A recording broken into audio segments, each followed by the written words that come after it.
This is Standing Watch. And now, Evangelist Norbert Link. Greetings, everyone, and welcome back to our Standing Watch program. The book of Revelation tells us about an end-time dictator called the Beast, who will arise in Germany or Austria. And there are historical forerunners in the persons of Charles the Great, Otto the Great, Charles V, and of course Adolf Hitler. But this time it will be different.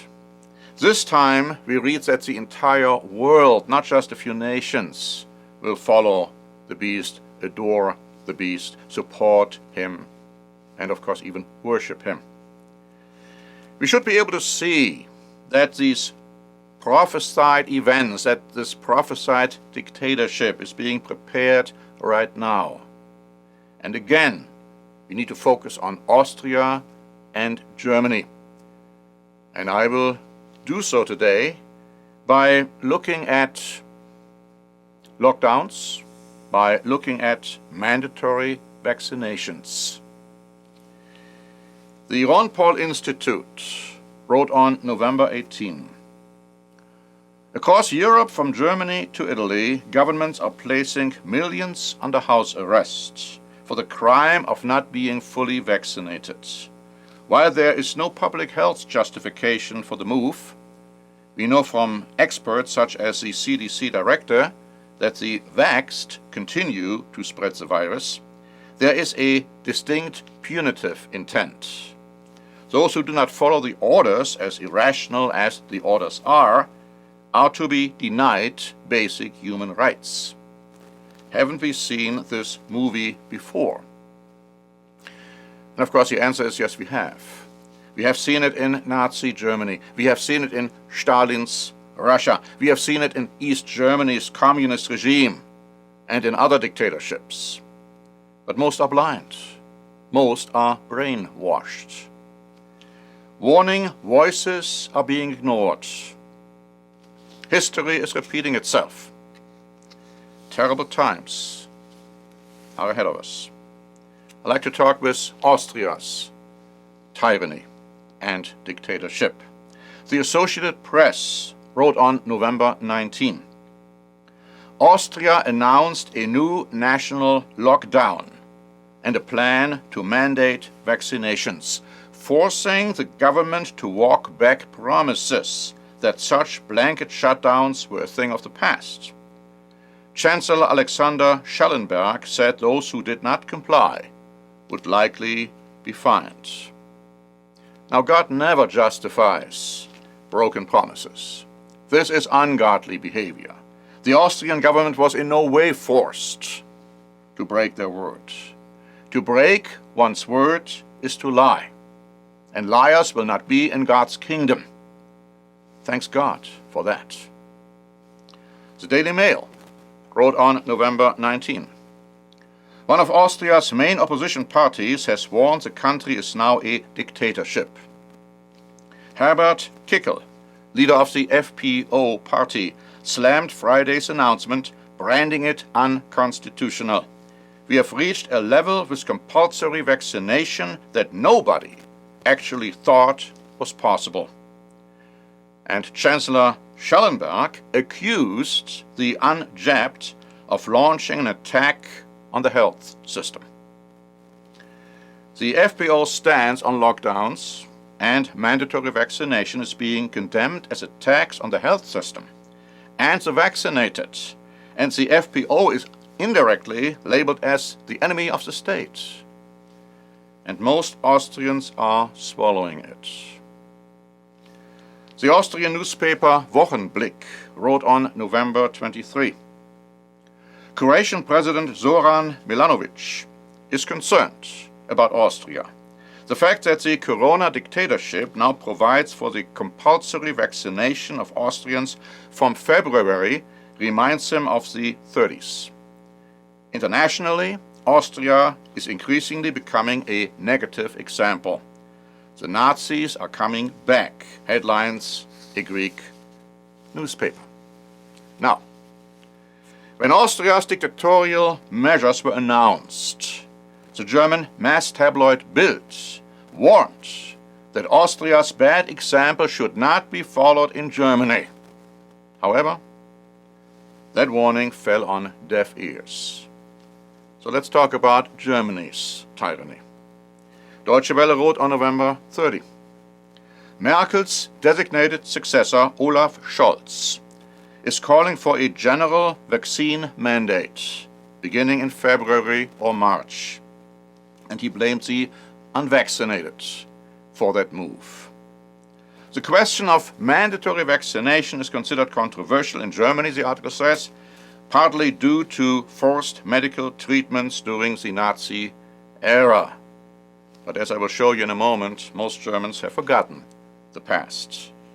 Now it's noteworthy, I think, to quote Wikipedia, what they have to say about Scholz. From 1987 to 1989, Scholz was vice president of the International Union of Socialist Youth. He supported the Marxist wing of the JUSO university groups and promoted overcoming the capitalist economy. Deutsche Welle wrote on September 27, Scholz underwent a remarkable political transformation. As deputy chairman of the SPD youth organization Jusos, he was still a radical socialist in the 1980s. So, allegedly, he transformed and left his dictatorial and autocratic Juso socialist Marxist past behind. Did he really? In any event, the mass tabloid Bild Online accused Scholz and others of breaking their word, like the Austrians did. Breitbart wrote on December 1. A recent poll conducted by YouGov revealed that nearly 7 out of 10 adults in Germany support mandatory vaccinations. And comments to this article were published as follows. Why do German politicians hate the people of Germany so much? They show no fear of the Lord, which is about all there is to save them at this point.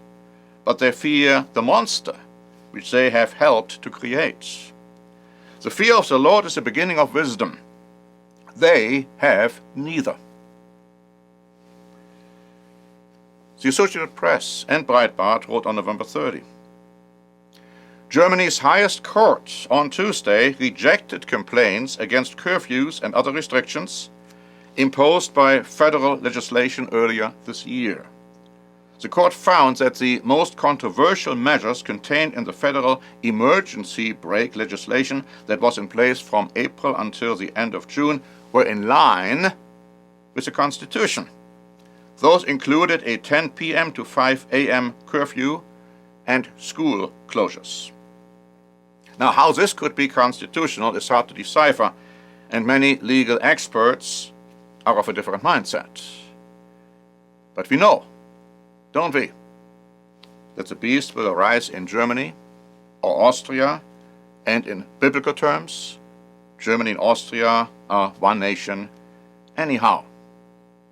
But this decision has opened wide the floodgates of tyranny and dictatorship. And so today, as we speak, the former German government under Merkel and the proposed new government under Scholl have agreed to impose a lockdown on the unvaccinated. Now again, interesting were some comments which were published by Breitbart insofar as the article is concerned we have just quoted to you. They were looking at the 1933 version constitution to come to this conclusion. Germany has not come far from its Nazi roots. The gas ovens were also legal in Germany. Nothing new here. Next they will round up the new 21st century Jew, the unvaccinated. I fully envisage a day in Germany when Adolf Hitler will be fully rehabilitated, and the courts there will rule that everything he did was constitutional, so okay to do it again. Germany apparently cannot learn from its own history. Watch out, Germany, you have been down this path before. Remember the 30s? Of course, it was legal for the state to confiscate Jewish property.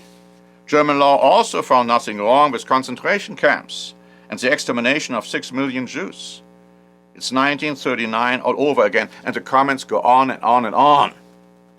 Now, you might agree, you might disagree with those comments. You might find them scandalous. I am quoting them to show you the impression many Americans have regarding current Germany and, by extension, Austria. The dictatorial measures in Austria and Germany are spreading to other European countries as well. The Guardian wrote on December 1, "The EU must now consider mandatory vaccination even within the bloc's borders."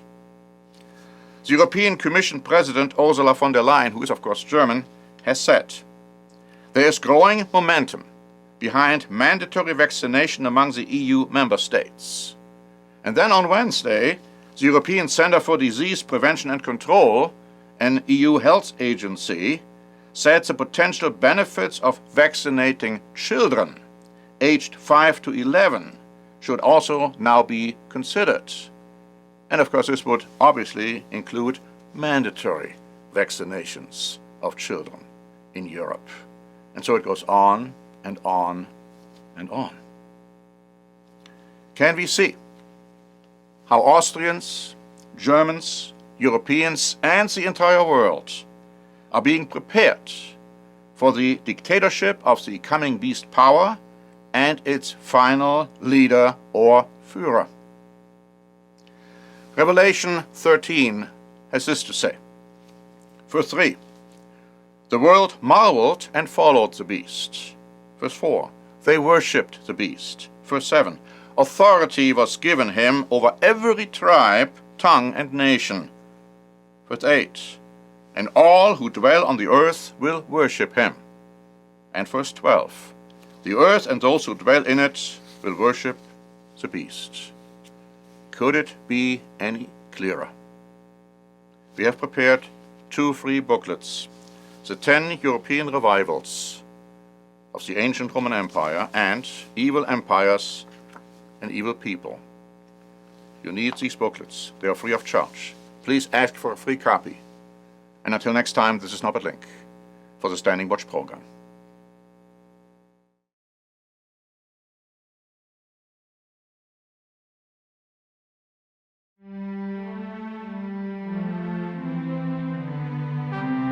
Standing Watch is a presentation by the Church of the Eternal God, P.O. Box 270519, San Diego, California 92198. More information is also available at our website, eternalgod.org.